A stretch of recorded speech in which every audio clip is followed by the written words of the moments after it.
Chapter 14. Shadows surrounded the melancholy cottonwoods when North finally returned to the rude hospitality of the traveller's rest, tired, dusty, but well pleased. From the grizzled old Scotchman at the store, he had acquired a section bordering the wagon road north of the road.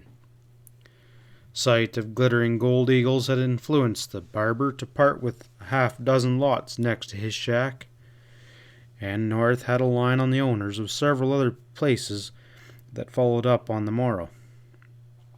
He stripped off coat and shirt, poured warmish water from the pitcher into a white china wash basin, and sloshed the prickling dust from his head and chest. Toweling vigorously, he swung around in surprise as the door hinges squeaked. Unbelieving, he dabbed the water of his eyes, goggling at the visitor in open-mouthed amazement. Vivid and crimson shirt-waist, an artificial rose splotched against the rich brown glory of her hair, stood Maggie Maloney. For several moments, North could do no more than gape. And then he remembered Leroux's mark on the stage explaining his trip.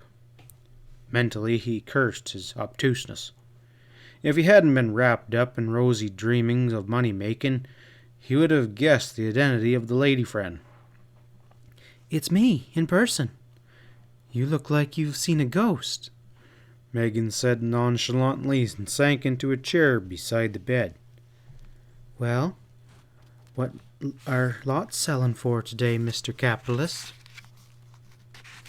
North recovered his aplomb, circling questions in his mind. What was behind this visit? Had Leroux sent his lady friend to worm more information out of him, or was she playing a game of her own? Damn it, she was pretty. Not the chaste, serene beauty of June Larson, but the warm, passionate beauty, enhanced by the tantalizing invitation of her dark eyes and the curve of her red lips. June might have the cold perfection of a lily, but Maggie brought the exhilaration of a scarlet rose. Inconsequently, he wondered if Maggie would have demanded a written receipt of her money. North tossed the towel to one side, fished for his pipe, and stretched out on the other chair. If this was to be a contest of wits, he endeavored to hold his own. Leroux had made a fool of him once, and once was plenty. "How's your friend's eye and nose?" he inquired gently. Maggie shrugged. "You mean Leroux? Any change in his fish face would be an improvement." "I thought he was a close friend of yours," he commented meaningfully. Storm signals flared in Maggie's eyes. "You see here, big boy, another crack like that and I'll damage your good looks. Leroux's my boss, and that doesn't make him my bedmate. I boss his dance hall and kid his customers, and as a man," she wrinkled her nose, "he stinks." "Pure as the driven snow," murmured North. "As pure as that moon-faced cow in the pie shop you're so sweet on." Quick color leapt to the young fellow's face. "You leave June out of this," he replied stiffly. "You're crazy over Angel Face, aren't you?" mocked Maggie. "And she's got as much use for you as she has for a worn-out shoe. Wise up! She's stuck on that bronc-buster husband who used to quirt the lights out of her." North jerked out of his chair, face white with anger. "You see here," he choked, "you're not fit to lick June's boots. You get out of here before I throw you out." Maggie gained her feet as effortlessly as a kitten. Angry lights glimmered in the dark pools of her eyes. Defiantly, she faced North's big form and towering above her.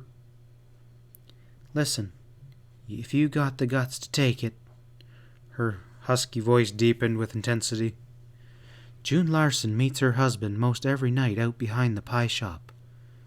They kiss and slobber over each other like a couple lovesick kids. Now throw me out." North brushed past her and flung open the door. "Get!" The cryptic command came in a strained whisper. "It hurts, doesn't it?"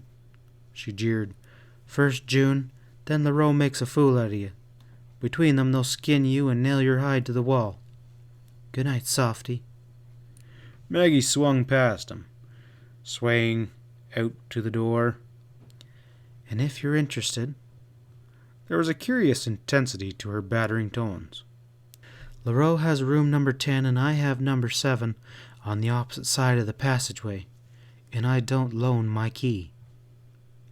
He slammed the door in her face. Still quivering with anger at Maggie's taunting words that had aroused, he paced the strip of carpet between the window and the door. Why had she revealed her presence at the Traveler's Rest? She must have known he'd report it to Sheriff Stevens the moment he returned to Dutch Springs. She was a fugitive from justice, a vampire of the dives who sucked the dollars from fools and threw them aside when their pockets were empty. He was a fit companion for men like LaRoe. Calmer now, he refilled his pipe, but questions still hurtled around into his brain.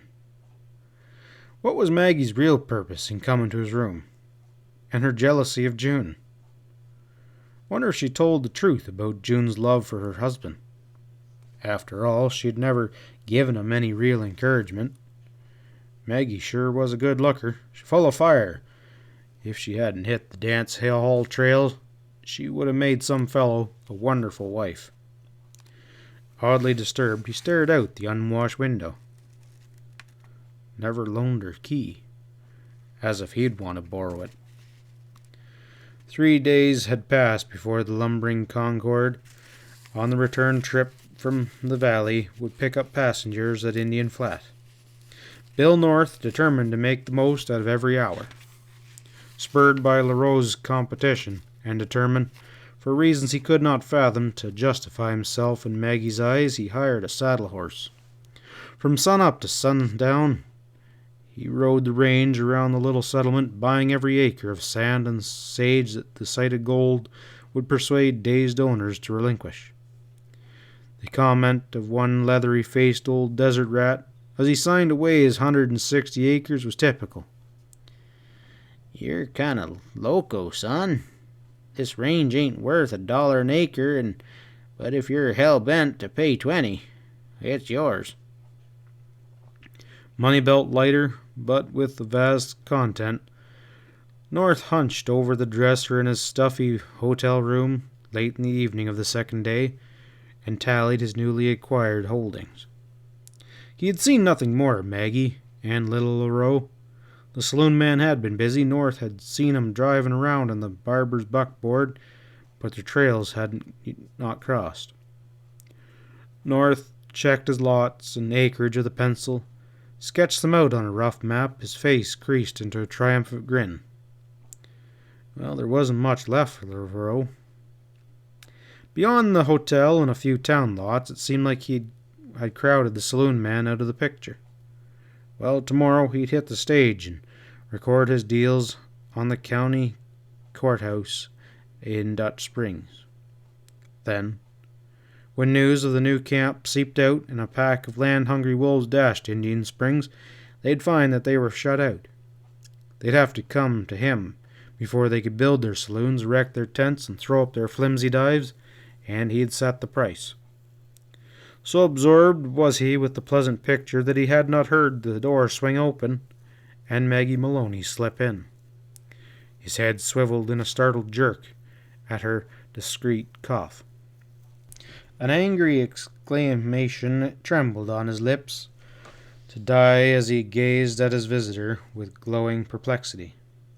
It was the same shapely Maggie, but subtly different. Her thick chestnut hair was neatly coiled around her head, innocent of artificial flowers and jeweled combs. She wore a plain shirt-waist of pale orange, fastened high upon her white throat with plain gold brooch. A neat, dark skirt swept her small shoes. Her dark eyes burned against pale features, innocent of rouge, but her red lips still held their challenge-defiant quirk. You better listen before you kick me out again. Her husky voice was low. With a puzzled frown, North gathered his papers and dropped them into the valise. This new Maggie was singularly appealing. "Come in," he invited uncertainly. I am in. Maggie leaned back against the closed door. Abruptly, she flung a question. Are you planning on catching the stage for Dutch Springs tomorrow? He nodded, an exclamation of the visit breaking upon him. If she wanted to seal his lips about her presence in Indian Flats, Sheriff Stevens would be on her trail like a bloodhound. And you'll record all the land you bought around this neck of woods? Yeah? She laughed. My God, you're cat's meat for a guy like LaRoe. North frowned. I don't get it. Maggie made a hopeless gesture with her hands. He noticed with surprise that they were slim and white as June's. You wouldn't. In this game you got against much chance as a newborn lamb against a wolf. The stage leaves here at noon. LaRoe got a good saddle horse in the barn back of this joint, and he pulls out at daybreak. He'll beat your time to Dutch Springs by 6 hours. Well, what of it? North fingered his chin in puzzlement. What of it? Maggie's tone sparkled the old vibrant fire. He'll record everything you think you've bought.